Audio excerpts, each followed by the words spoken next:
Hello and welcome. I'm Jack Fink, and you're watching Eye on Politics on CBS News, Dallas-Fort Worth.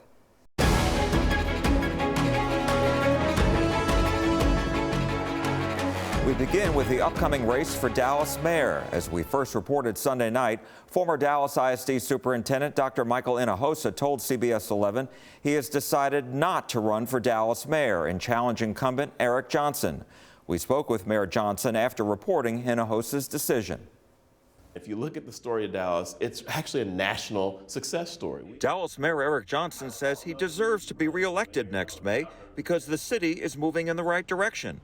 One person who won't challenge the mayor is former Dallas ISD Superintendent Dr. Hinojosa, who left last July earlier than planned so he could consider a run. Hinojosa tells me he decided against it because the timing isn't ideal, his consultant work is keeping him very busy, and that it would be difficult to campaign for the job. It is a big deal. SMU political science professor Cal Gilson says he is surprised Hinojosa isn't running. Mike Ablon, who was among those who ran for mayor in 2019, like Johnson, is considering a run again and says, quote, he's doing a lot of listening. With Mayor Johnson running for re-election, it'll be a smaller field, I think, because mayors running for re-election usually prevail. Hinojosa's decision not to run for Dallas mayor comes after Eric Johnson has raised a lot of money and racked up numerous endorsements. Endorsements include longtime Dallas Congresswoman Eddie Bernice Johnson, veteran state senator Royce West, and former Dallas mayor and U.S. Trade Representative Ron Kirk. A campaign finance report from this past July shows Johnson raised more than $331,000 during the first half of this year and had more than $875,000 in his office holder account. Well, I'm humbled by it. I'm grateful. The mayor says his proudest accomplishments include the city's falling violent crime rate for 2 years and rejecting the defund the police movement. I took a very firm stance against that when it was not popular. And we've been proven right, those of us who believed that you don't cut the police budget and you don't cut overtime and you don't do those things in the middle of a violent crime uptick. He also points to economic development. The whole world was dealing with the pandemic, but not everybody's bounced back the way we have. $14 billion of new investment in Dallas over the past 4 years, that's extraordinary. The mayor says if reelected, he will continue to focus on cutting crime and boosting economic development. He also says he wants to reduce homelessness and rapidly increase the number of city parks and green space. The mayor told us he's focused on his campaign and not on potential challengers. I don't know who's running for mayor. I don't know who's not running for mayor. I really spend no time thinking about that. I mean, I'm the mayor of the city.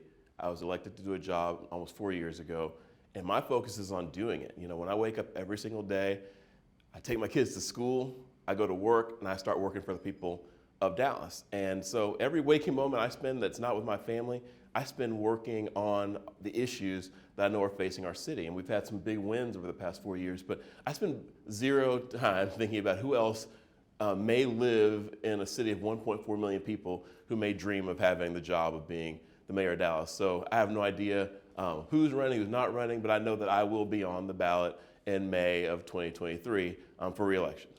Why do you believe the voters of Dallas should re-elect you?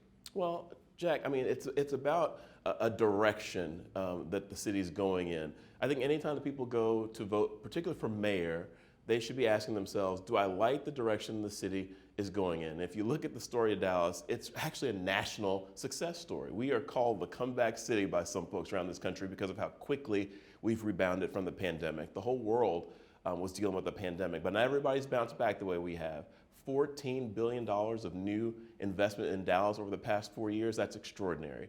Crime falling, violent crime falling 2 years in a row when crime is raging around the country and going up in most top 10 cities, all top 10 cities in most major cities, but it's going down in Dallas. It's a great thing. Ethics reform, cutting back, cutting down on the corruption issues and, eradicating corruption at City Hall, passing a historic ethics reform. We've done a lot of great things in this city over the past 4 years. So I think if you ask voters the direction the city is going in, they'll say it's going in the right direction. And that's really what I think voters are going to have to consider when they go to the polls in May. And I hope that they will answer that question in the affirmative and say, I think the mayor's doing a great job.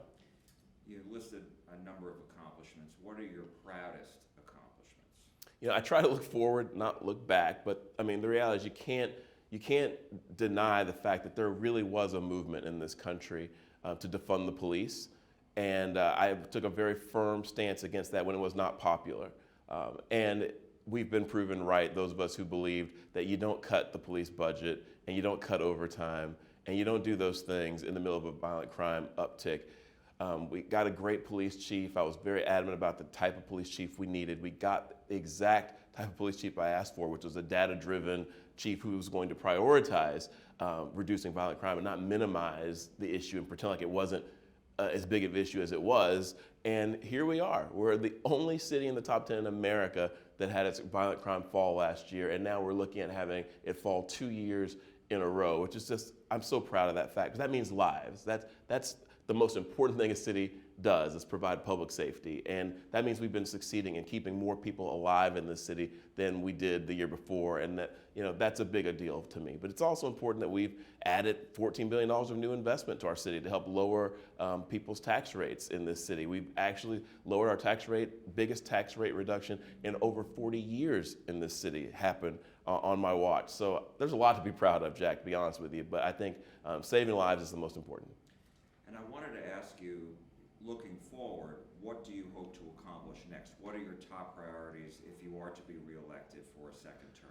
It's always a balance of making sure you don't take the foot off the gas of the things that you're doing well on. So the things we just talked about, the public safety accomplishments, the investment in our city, the $14 billion of new investment in the city, ethics reform and succeeding in creating an office of Solicitor General to crack down on corruption at City Hall. All those things are major accomplishments, and we want to make sure we continue to go down that path. We don't want to lose the progress that we've made there, but we also have to, at the same time, be looking forward at all times to accomplish new things. So passing Prop A was a huge deal, and that means now it's time to get very serious about redeveloping our downtown, rejuvenating our Central Business District through the Convention Center and the project that represents for our city, the type of development that could spur, a huge deal for enhancing our city's tax base and for making our downtown more vibrant. I want to increase the amount of city parkland more than any time in our history, more than any mayor in the history of our city. I'd like to see parkland in this city increase, many-fold. I think that we have a lot of city-owned property right now that could be converted to parkland, and it's my intention over the next 4 years to push very hard to green up our city and to have a growth in the amount of city parkland that we've never seen before in this city. And so I think that's a major, major focus of the next 4 years, should be creating new parks for our families to enjoy. And of course, we need to work on some other issues and challenges that we've always had, that most major cities have. And so homelessness and some things like that are things that are going to require more attention. But I'm very, very optimistic, Jack. Things are moving in the right direction. I think they're going to continue to do that. Wanted to ask you about affordable housing. Yeah. What is your sense of what the city has been able to accomplish on that, and where would you like to take it? We need more affordable housing in the city, but we have to be realistic about something. Affordable housing is not unlike any other good or service in an economy. It responds to supply and demand forces like everything else. And so there's only so much we're going to be able to do by the way of subsidy. We're going to have to get out of the private sector's way to develop and build more affordable housing. My big push has been and is going to continue to be to eliminate the barriers to permitting in our city. We need to permit more efficiently the construction of new housing.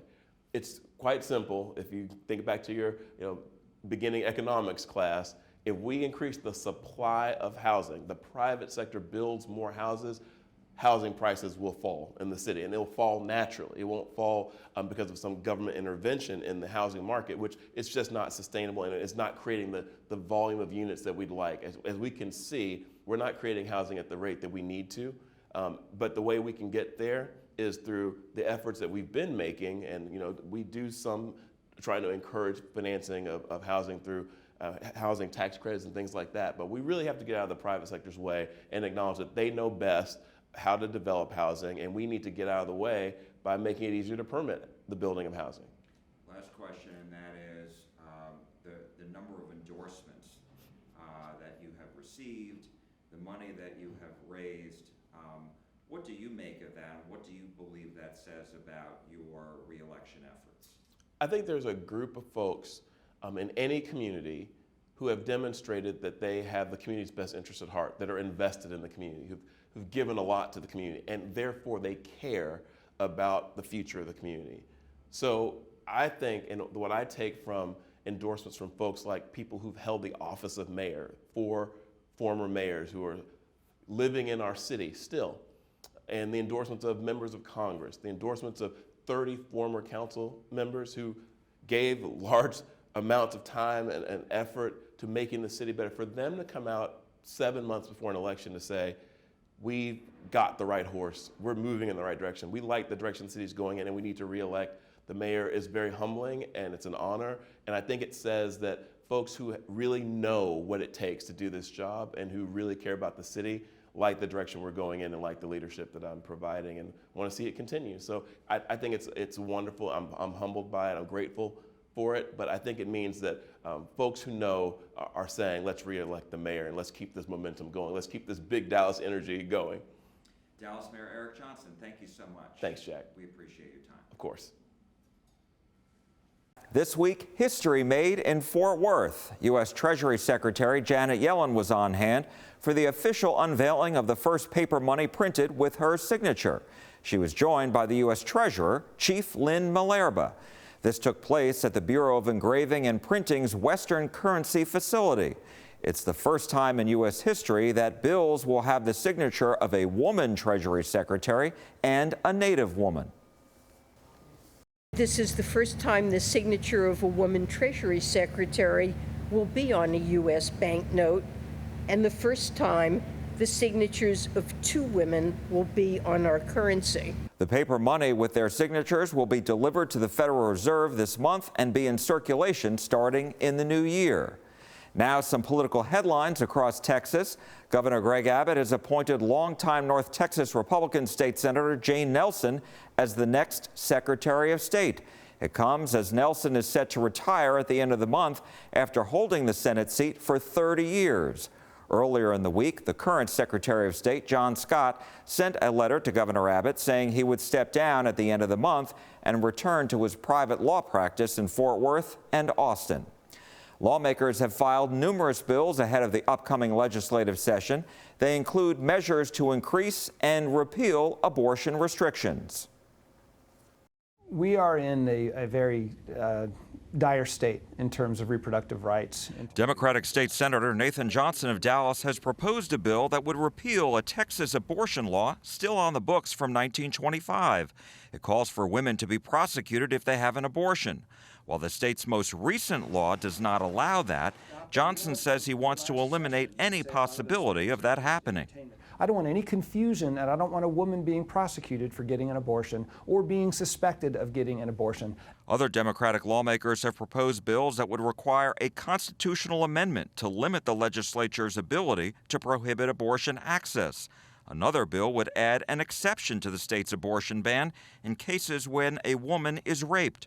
Republican lawmakers have filed legislation that would prohibit government entities from providing logistical support for those obtaining an abortion out of state, including child care, travel, food, and lodging.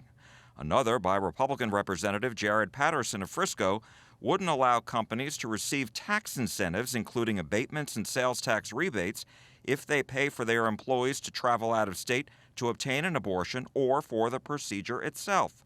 Patterson says in a statement, quote, "It's unconscionable that some businesses would rather a woman kill her baby and return to work than start or expand her family and take a little time off. Major corporations seeking to circumvent our laws protecting babies should do so at their own peril and on their own dime." Jonathan Covey, Policy Director of Texas Values, agrees. Our state-level tax codes need to be pro-family and they need to be pro-life, and that's what this is working towards. More bills are expected to be filed. Covey said he'd like to see the state enforce its law preventing abortion-inducing pills from being given to women after their 7th week of pregnancy. Senator Johnson said some of these same pills can be prescribed to women who have miscarriages and that the state should allow women to take them. The legislative session begins January 10th and ends Memorial Day weekend. Also at the Texas Capitol, the House GOP caucus is backing Dade Phelan to remain Speaker of the House. Republican Representative Tony Tinderholt of Arlington, who had asked for the caucus for his support to become Speaker, said he will still vie for the position next month. Democratic Representative Victoria Neave Criado of Mesquite has announced she's been elected as chair of the Mexican-American Legislative Caucus. It's the oldest and largest Latino legislative organization in the country. Well, that's Eye on Politics this week. Thank you for joining us. I'm Jack Fink. You're watching CBS News, Dallas-Fort Worth.